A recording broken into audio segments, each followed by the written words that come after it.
She dropped my foreclosure notice on the orchard table and told every grower watching, "Let's see if a broke Your beekeeper chooses desperation is showing, control over Noah. his daughter's These roof." growers know you're Her broke. gold pen was You have already no on the leverage signature here. line, beside the clause that let her company spray, trap, or move my bees whenever they wanted. At 11:58, I capped the This pen, clause surrenders slid it everything. back, and walked away from the only contract that could save my trucks, my hives, and our home. By sunrise, her replacement colonies were missing, I can't diseased, sign this. or sold twice Noah, on paper, please. and she had It's $90 over, million in almond bloom, with no bees she could trust. Real quick, before we get to the shocking truth, let us know in the comments This can't below be where in right. the Where world are the you're watching rest? from today, Half the positions and hit are that empty, subscribe man, and button this to one's join our barely community. active. This is a disaster. My morning started in Holt Valley's pollination staging yard, with forklifts growling between rows of almond trees, their blossoms making the place look softer than it was. My hives came off the truck one pallet at a time, while my phone kept buzzing. Same bank officer, same careful voice. If today's contract was not finalized, my equipment loan would default, and the trucks, loaders, and trailers that kept our apiary alive would become somebody else's property. Sadie sat on the tailgate, eating a breakfast sandwich she did not like, pretending she could not hear the voicemail. She had learned young that a bad season did not always announce itself with smoke or sirens. Sometimes it sounded like a man from a bank saying your name too politely. Maren Holt arrived beside the blossom rose, with Gabe Norwood at her shoulder and a revised 5-year agreement in a black folder. The number on the first page was better than anything I had ever been offered. It would save the apiary, keep the rented house, pay down the notes, maybe even let Sadie stop checking grocery prices before she put cereal in the cart. Then I reached the new condition. Holt Valley alone would decide when my hives could be removed from an orchard, even if pesticide timing, wind, heat, or field conditions put the colonies at risk. I looked up and told her I could not sign away the right to pull living animals out of danger. Gabe gave a small laugh. "Every major beekeeper accepted identical terms," he said. "Nobody else needs special moral authority." Maren did not laugh. She just watched me the way people watch a lock they already know the combination to. Then, in front of her managers and other contractors, she placed my bank foreclosure notice beneath the contract and set a gold pen beside it. "You have until noon," she said. "Decide whether control matters more than your daughter having a home." The humiliation worked, because desperation is quiet. It makes you reread the same sentence until wrong starts looking practical.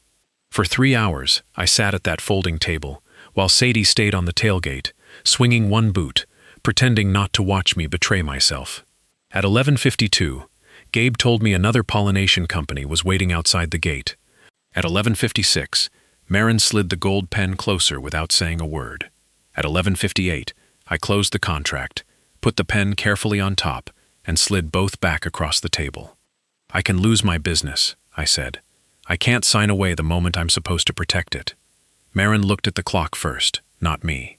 Then she ordered my 1,180 hives removed from Holt Valley property before sunset, even though thousands of my bees were still out working her trees. Pulling colonies before evening is not just moving boxes. Bees leave in the morning and come back with pollen on their legs, trusting home will still be where they left it. If you haul hives too early, you strand foragers in the orchard, weaken colonies you spent years building, and turn every drifting bee into a little piece of damage nobody puts on an invoice. I asked Gabe for 3 more hours. Not another negotiation. Not another chance to sign. Just enough daylight for the girls to come home. He looked past me at the replacement trucks already nosing through the gate and said, "Sunset means sunset." Forklifts started carrying my pallets outside the fence, while Sadie watched bees circle empty dirt where their boxes had stood minutes before. Victor came to me while the crews were loading, his hat in both hands. Holt Valley had offered him a permanent supervisory job. His mother's heart medication cost more every month, and my business could not guarantee payroll past Friday. He waited for me to call him disloyal so he could feel angry instead of ashamed. I told him to take it, that was all. Later, Alma Reyes pulled up in 2 old flatbeds that sounded like they were held together by dust and prayer. Her family orchard paid barely a third of Holt's rate, but she pointed across her bloom and said, "Your bees, your call when they leave." We moved colonies deep into the night, One truck broke an axle beside an irrigation canal, and Sadie and I hand-carried lids and feeders while the temperature fell. At dawn, my banker called. Without Holt's contract, repossession began Friday, and the first assets listed were the trucks I needed to move the bees. By breakfast, every big orchard in the valley knew I had said no. I spent the morning working Alma's bloom with one hand and calling growers with the other, trying to replace one giant contract with smaller jobs that would at least keep the bees fed. A few liked my work. Some had used my father before me, but once they heard Holt Valley had dropped us, their voices changed. Nobody said blacklist. They said they could not risk complications with the company that controlled packing, processing, cold storage, export access, and half the polite invitations in Fresno County. At a grower breakfast near Madera, a contractor looked at my boots and joked that I must be the most expensive beekeeper in California because my principals required my daughter to live in a rented house with eviction notices. Sadie heard him. She walked out before I could decide whether my answer would help or hurt her more. Alma handed me contracts from 3 neighboring family farms by noon. It was enough work to feed colonies and pay diesel, not enough to save equipment. Across the highway, Holt Valley unloaded hundreds of replacement colonies from a national pollination broker, and Gabe made sure the staging was visible from Alma's south block. I tried not to look until bees started drifting onto our side. They moved wrong. Light traffic, deformed wings on a few crawlers, boxes that sounded thin when you knocked them. Those were not the strong hive counts Holt had been promised. I called Gabe, because sick bees do not respect property lines. He said, "Worry about your own hives," and hung up. Before sunrise the next morning, police vehicles surrounded my bee yard. More than 400 Holt Valley hives had disappeared overnight, and investigators thought I knew exactly where they had been kept. Deputies came through the bee yard just after sunrise, boots sinking into the damp weeds between rows of boxes I still owned, while television crews filmed from the gravel lane like my life had become part of somebody else's morning segment. Sadie stood beside the smoker table, with her arms wrapped around herself, watching a deputy ask me where I had been between midnight and 4. Behind us, bees lifted into the pale light, carrying on, because bees do not understand warrants, cameras, or the look on your child's face when strangers start treating her father like a criminal. The stolen Holt colonies had been removed cleanly, the deputy said. Whoever did it knew the orchard access roads, the forklift pads, and the half hour when security patrols switched gates. I had worked Holt Valley for 9 seasons. I had refused Marin's contract in front of half the valley. I had lost hundreds of thousands of dollars in one public minute. Retaliation, laid out like that, sounded ugly and believable. They searched my truck while Sadie watched. The deputy pulled out my hive tool, my fuel receipts, a roll of duct tape, and the brown work gloves I wore every day until the fingers had hardened with propolis. Those gloves carried the same pale orchard dust found near the missing hive stacks because I had been working Holt's bloom 48 hours earlier. That was all it took for the cameras to edge closer. Marin arrived in a black SUV and stood near the gate, with Gabe behind her. She did not call me guilty. I want that said straight, but she did not defend me either. When a reporter asked whether Holt Valley believed I stole the bees, she said, "We will cooperate fully with prosecution." Sadie turned to me after that, not crying, just quiet in a way that made the whole yard feel colder. Is saying no to one contract really going to turn us into people everybody gets to suspect? Alma showed up with delivery logs in a folder held against her chest, proving 2 of my trucks were at her orchard during part of the theft. For a moment, the deputy's face changed. Then he asked about the old flatbed. That one was gone, because Victor had taken it when he left for Holt Valley, and I had been too busy moving bees to get the paperwork cleaned up. The radio on the deputy's shoulder cracked before I could explain. They had located Victor south of Madera, driving my flatbed. Behind him was a trailer loaded with 32 of Holt Valley's missing hives. Victor kept both hands where the deputies could see them, and said the same thing 3 times. He had not stolen anything. Gabe had ordered him to move those hives from a roadside holding yard after the theft was discovered, and Victor, new job still warm in his pocket, did what the man signing his checks told him to do. Investigators verified the call log and dispatch instruction before noon, clearing Victor of the theft but not making any of us feel clean. He would not look at me when they uncuffed him. Sometimes relief has shame standing right behind it. Dr. Priya Shah arrived with a clipboard, a veil pushed back over her dark hair, and eyes that did not care who owned the orchard. She inspected the recovered colonies for 10 minutes before pointing to the pallet numbers. Fresh paint. Underneath, older labels from 2 other counties. Some boxes had 3 shipping tags scraped halfway off. The national broker had promised the same colonies to several growers and moved them at night, showing each customer full counts on paper, while the actual bees kept traveling like props in a shell game. Holt Valley had not been robbed by me. It had been supplied with paper hives, colonies that existed in contracts more often than they existed in orchards. Police cleared me in front of the same cameras that filmed the search, but clearing a name does not put money back where suspicion took it. 2 small growers canceled before supper.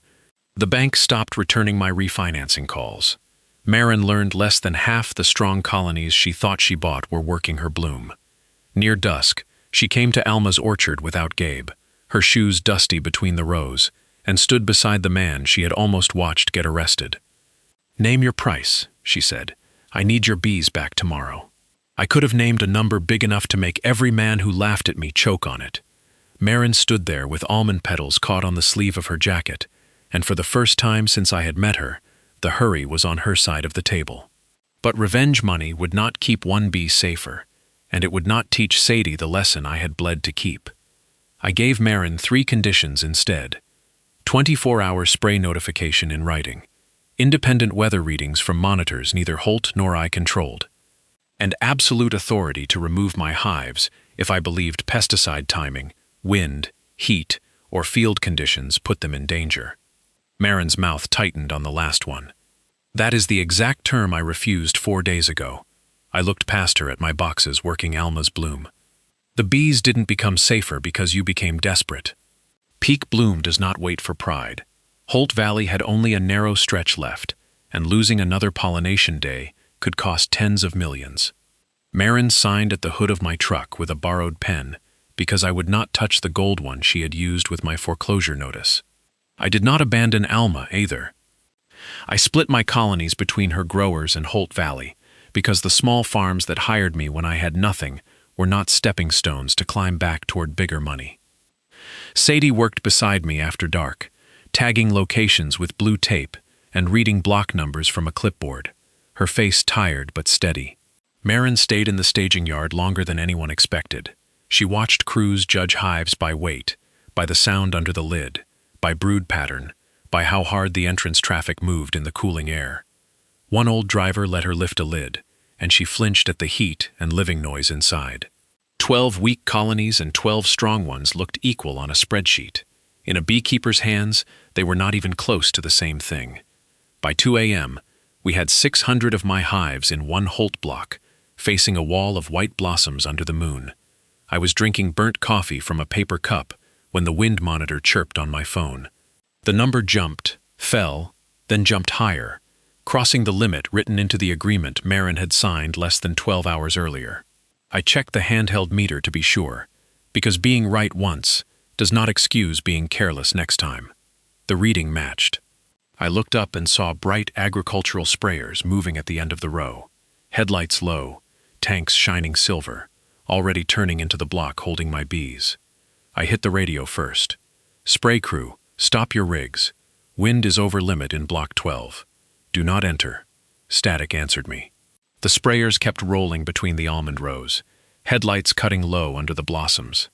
I called again, louder, like volume could make men hear what they were paid not to notice. Gabe came back instead.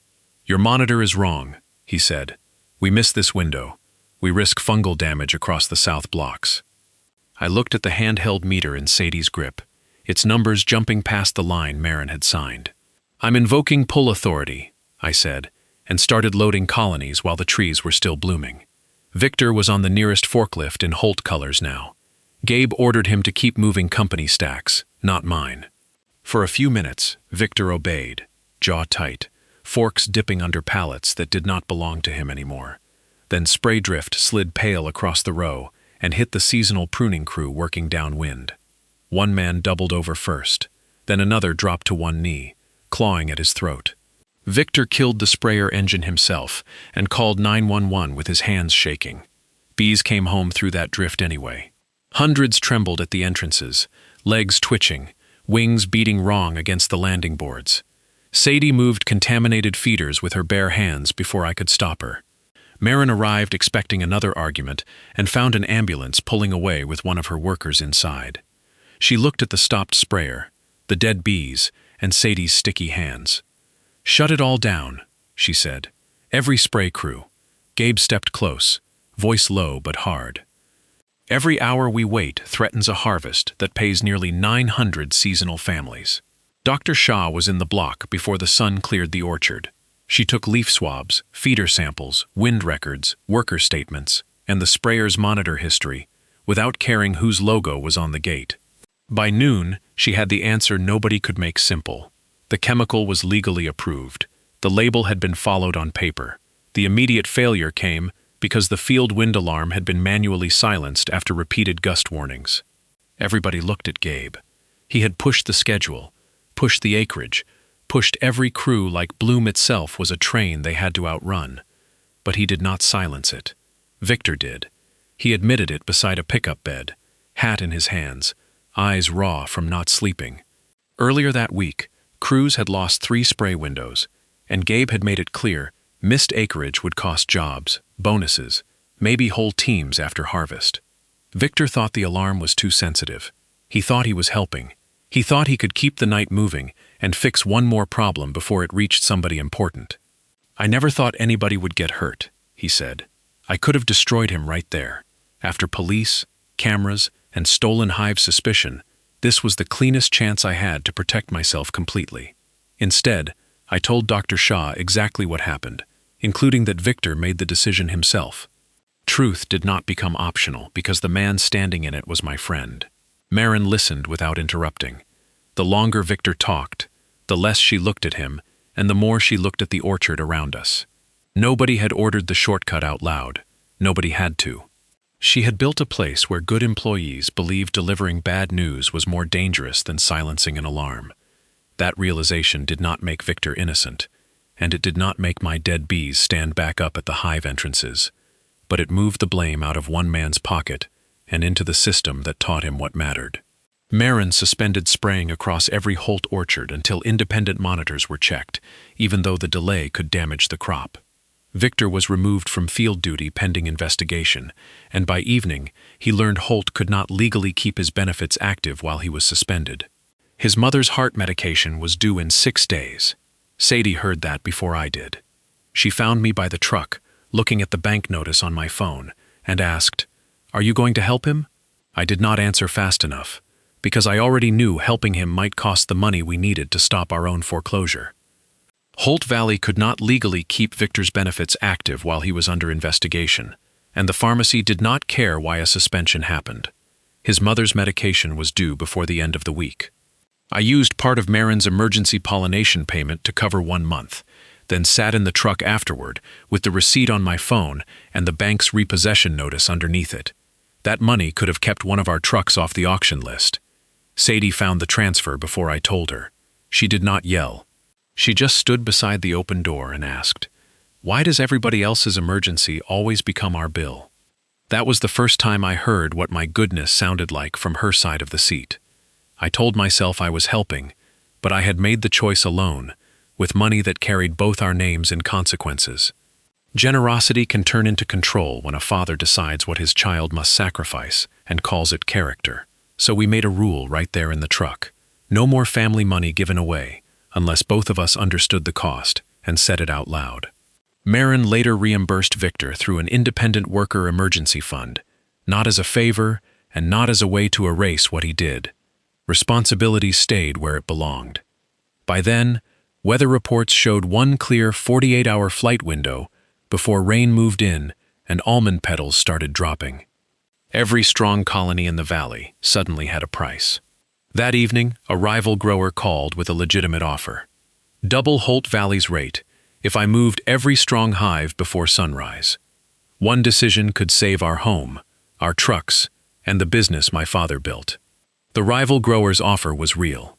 I checked the buyout clause twice, then had Alma read it, because desperation has a way of making a man see what he wants. The contract allowed removal if another grower paid the remaining service, and the number on that offer would have stopped the bank from circling our trucks. Holt workers heard before noon, because in a valley like ours, gossip moves faster than bees.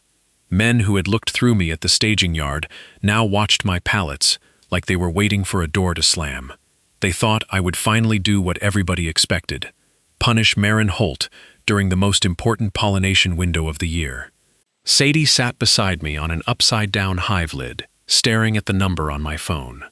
I watched her understand that one signature could stop us from packing our lives around bank deadlines.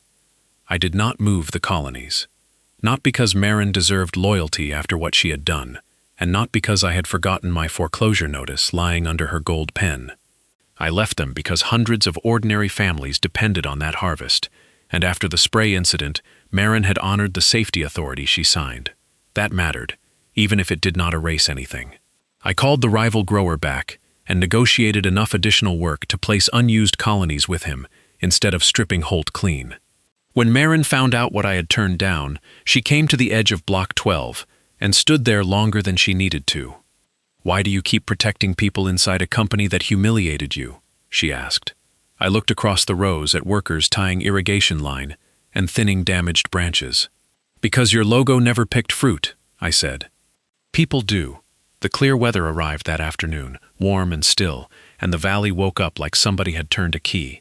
Bees flew so thick through the almond rows that the air had a living sound to it, and for a few hours I let myself believe we might limp through the season with dignity and enough diesel to keep going. Sadie was checking placement tags near Alma's south block when the radio burst open with shouting. One of our hive trucks had overturned on Highway 99. I grabbed the dispatch sheet from the dashboard and felt the blood leave my hands before I saw the wreck.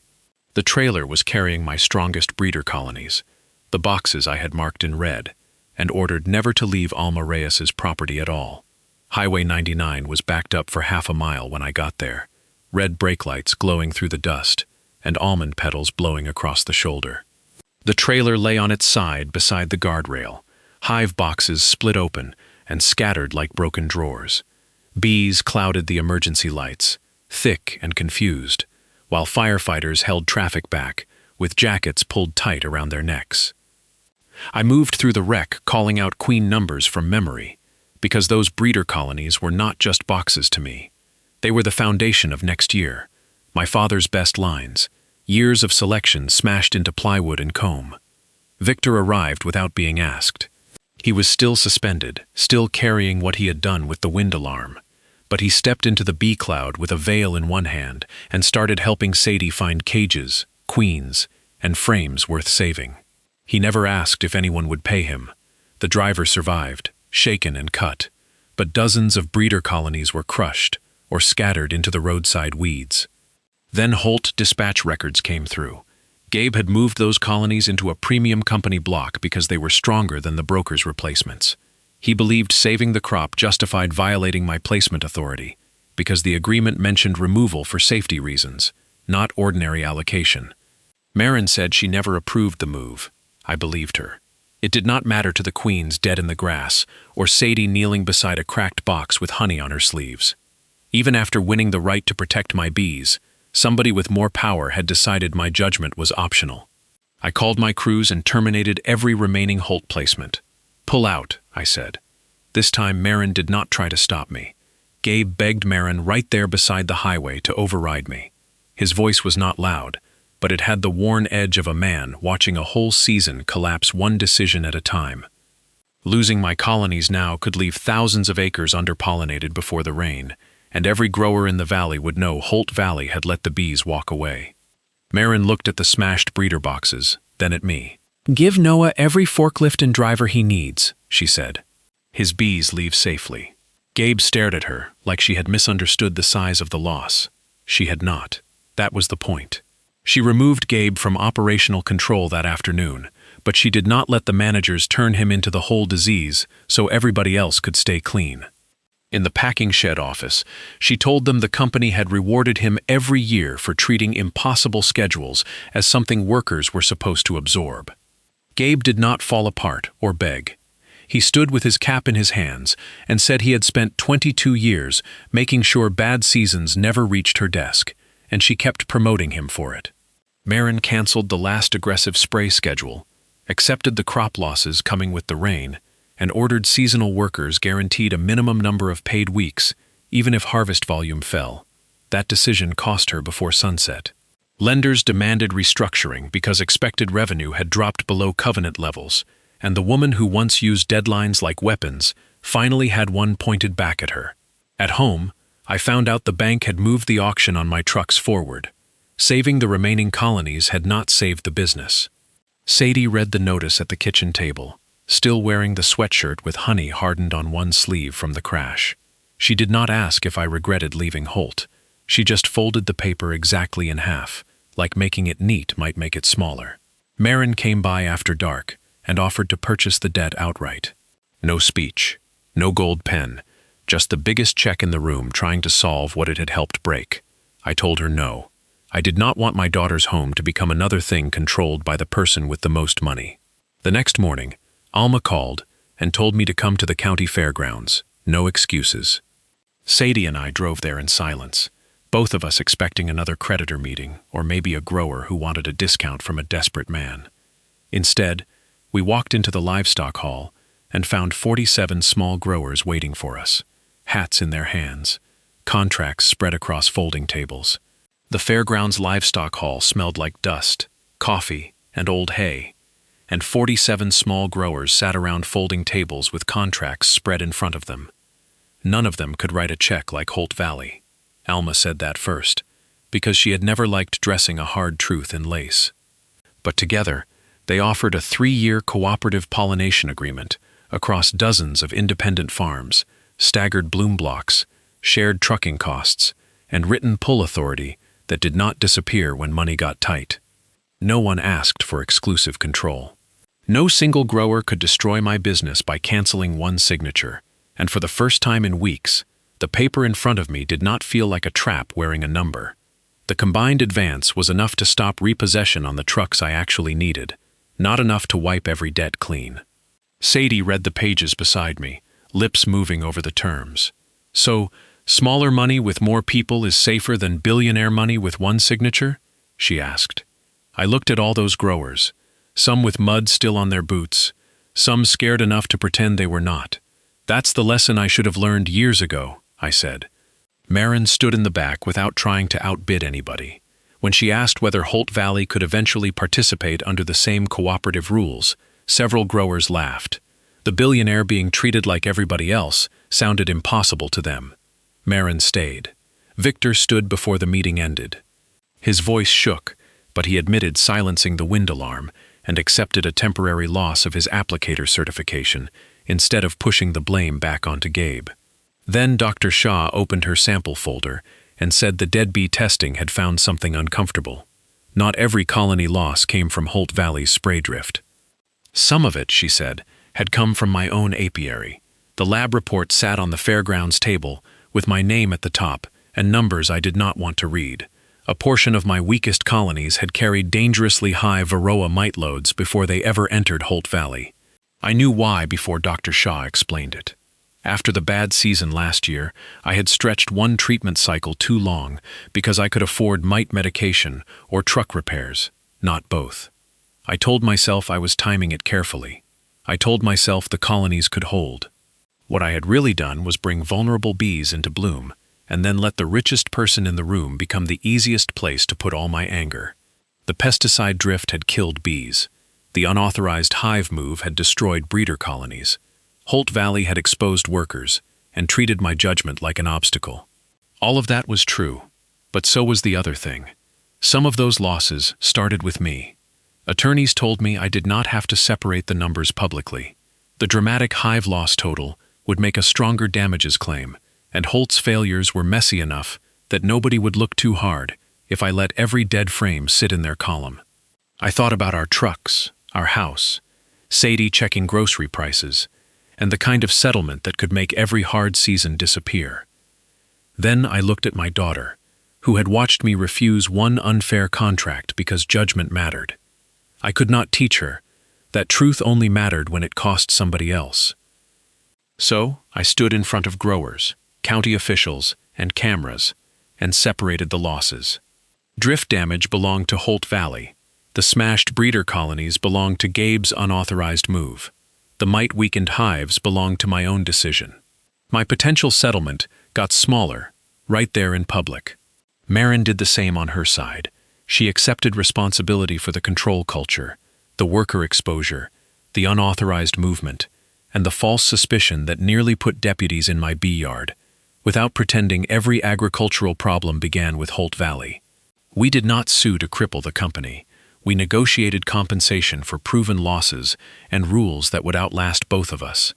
Beekeeper pull authority, independent wind monitoring, worker stop rights, spray notification, and penalties that could not be buried inside operating budgets.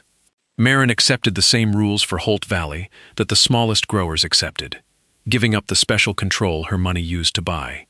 1 year later, on the first morning of almond bloom, she arrived at my bee yard carrying another contract and the same gold pen I had returned at 11:58. Holt Valley survived that season with a smaller crop and margins thin enough to make lenders stop smiling. Marin stayed CEO, but the ground under her authority had changed. Field safety could now be stopped by people who were not asking whether a deadline was expensive. Gabe found work elsewhere after accepting responsibility for moving my breeder colonies. Victor did not come back to my crew right away. He earned his certification back first, then spent an entire season doing ordinary work the right way, before Sadie and I were ready to trust him with our boxes again. Alma's cooperative grew stronger than any of us expected. Not rich exactly, but steady in the way a wide bridge is steady. No single buyer or grower controlled my livelihood anymore. Sadie and I still lived modestly. The truck seats still had duct tape on the torn spots. Our rented house still needed a screen door that did not slap in the wind. But the apiary survived. The essential trucks were ours. And for the first time, my daughter knew one lost contract would not mean packing her room into boxes. Marin's new Holt Valley agreement paid the same cooperative rate and carried the same safety conditions as everyone else's. She set the old gold pen on my tailgate, but she did not push it toward me. That small distance mattered. I asked when she needed an answer. She looked at the rows of hives warming in the morning sun and said, "When you're done reading it." So we read it. Not just me. Sadie sat beside me with a pencil behind her ear. Alma read the pull authority clause. Victor checked the labor provisions because he knew exactly how silence gets trained into workers. Nobody stood over us. Nobody waited for a billionaire to decide what counted as reasonable. Bees lifted from the entrances in slow waves, finding the bloom on their own time, and I thought about the first day Marin had placed my foreclosure notice under that contract, like hunger was a signature waiting to happen. I eventually signed, but not because she finally offered enough money, and not because she had become someone who deserved blind trust. I signed because the agreement no longer required anybody to surrender judgment in exchange for survival. A year earlier, she gave me until noon because she believed desperation would make the decision for me. At 11:58, I returned her pen with my hands shaking harder than I let anybody see. Back then, I thought the choice was between saving my business and keeping control of my bees. I did not understand yet that any deal demanding your silence at the most important moment is not rescue. It is just another kind of trap. Sadie took the signed pages and clipped them into a plain folder. Not the Holt Valley one, not the bank's, ours. Marin watched her do it without reaching for the papers. Then she picked up the gold pen and put it back in her own pocket. What changed both of us was not that a billionaire learned to be nicer or a beekeeper learned to take less. It was simpler and harder than that. A fair deal is not one somebody accepts because they cannot afford to say no.